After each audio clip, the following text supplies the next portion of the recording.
গাজর আর পেঁপে দিয়ে বিশ্বের সেরা স্বাদের ডেজার্ট রেসিপিটি প্রিপেয়ার করলাম। ইউটিউব, টিকটক বা ফেসবুকে আমি এই ধরনের প্রথম ডেজার্ট রেসিপিটি আপলোড দিচ্ছি। অবশ্যই অসম্ভব টেস্টি ছিল এই রেসিপিটি। এখানে গাজর নিয়েছি ছিলে, পেঁপে নিয়েছি, পেঁপের সবুজ অংশটা কিন্তু ফেলে দিতে হবে, সেই সাথে ভেতরের যে দানা দানা অংশ আছে সেটাও কিন্তু চামচ দিয়ে আঁচড়ে তারপর ধুয়ে নিয়েছি। এখন আমি গ্রেটার দিয়ে গ্রেট করে নিব। পেঁপে গ্রেট করে নিয়েছি, সেই সাথে গাজরটাও গ্রেট করে নিয়েছি। এখানে পরিমাণটা নিজেদের আন্দাজ মতো দিয়ে দিবেন।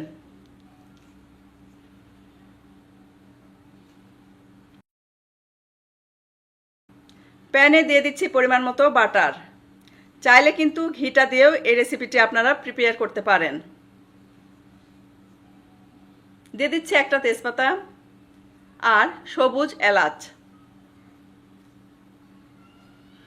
বাটারটা খুব সুন্দর করে মেল্ট করে নিয়েছি।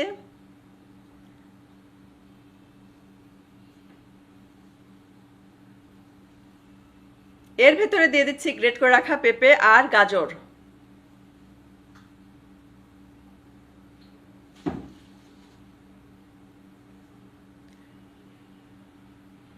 কন্টিনিউয়াসলি নেড়েচেড়ে ভেজে নিতে হবে। যখন দেখবেন ভাজতে ভাজতে পেঁপে এবং গাজর সিদ্ধ হয়ে গেছে, তখন বুঝতে হবে এটা আপনার হয়ে গেছে।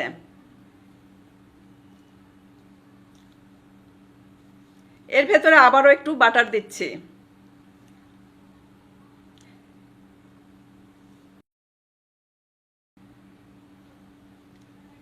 নাড়তে নাড়তে এটা কিন্তু অনেকটাই শুকিয়ে আসবে। এই পর্যায়ে আমি দিয়ে দিচ্ছি 2 কাপ লিকুইড দুধ। আন্দাজ মতো দুধটা দিয়ে দিয়েছি। পরিমাণটা এমনভাবে দুধ দিতে হবে যাতে করে, এখন আমি ঢাকনা দিয়ে ঢেকে দিব। মাঝে মাঝে কিন্তু অবশ্যই ঢাকনা খুলে নেড়ে দিবেন।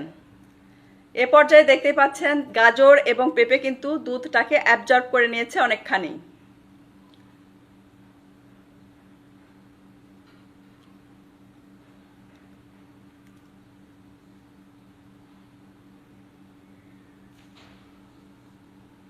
দিয়ে দিচ্ছে 1 চিমটি লবণ, গুঁড়া দুধ। স্বাদ মতো গুঁড়া দুধ দিবেন। এখানে 1 থেকে 1.5 কাপ পর্যন্ত গুঁড়া দুধ দিতে পারেন। খুব সুন্দর করে চটপট মিশিয়ে নিতে হবে, তা না হলে কিন্তু দুধের দলা বেঁধে যাবে।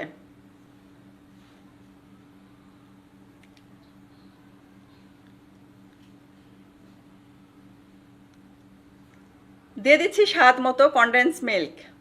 কনডেন্স মিল্কের পরিবর্তে কিন্তু আপনারা চিনি ব্যবহার করতে পারেন। সেক্ষেত্রে কিন্তু চিনি থেকে পানি বের হবে, শুকাতে দেরি হবে, তাই কনডেন্স মিল্ক ব্যবহার করাটা বেস্ট।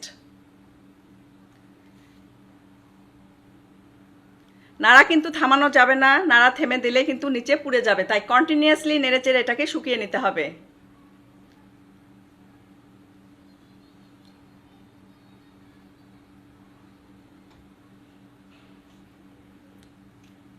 যখন দেখবেন মাখো মাখো ভাব চলে এসেছে, তখন এর ভেতরে আমি অল্প পানির সাথে 2 টেবিল চামচ কর্নফ্লাওয়ার মিশিয়ে নিচ্ছি, সেটা দিয়ে দিব।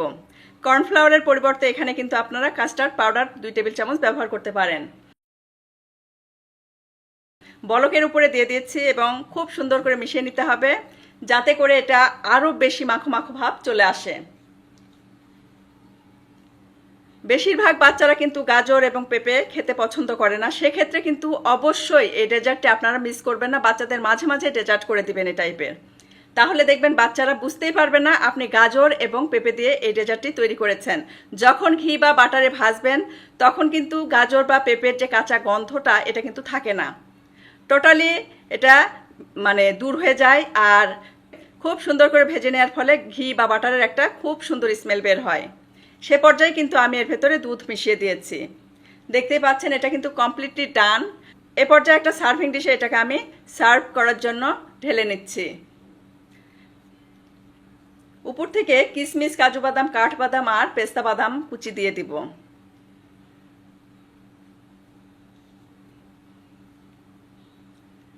অবশ্যই ডেজার্টটাকে ঠান্ডা করে নেবেন, তারপর সার্ভ করবেন। যে কোনো ডেজার্ট আইটেম ঠান্ডা ঠান্ডা খেতে অসম্ভব ভালো লাগে। বাচ্চা থেকে বৃদ্ধ সবাই কিন্তু এই ডেজার্ট অসম্ভব পছন্দ করবে। কাউকে খেতে দিলে সে বুঝতেই পারবে না আপনি গাজর আর পেঁপে দিয়ে এই ডেজার্টটি তৈরি করেছেন। এতটাই টেস্টি এবং এতটাই ফ্লেভারফুল। যারা যারা এভাবে ডেজার্ট তৈরি করেন অবশ্যই কমেন্ট করে জানাবেন। সেই সাথে ভিডিওটি ভালো লাগলে লাইক, কমেন্ট আর শেয়ার করবেন। ইনশাআল্লাহ আগামীতে আবারও দেখা হবে নেক্সট কোনো এপিসোডে নতুন কোনো রেসিপি নিয়ে। সে পর্যন্ত সবাই অনেক বেশি ভালো থাকবেন, আমাদের জন্য দোয়া করবেন। আল্লাহ হাফেজ।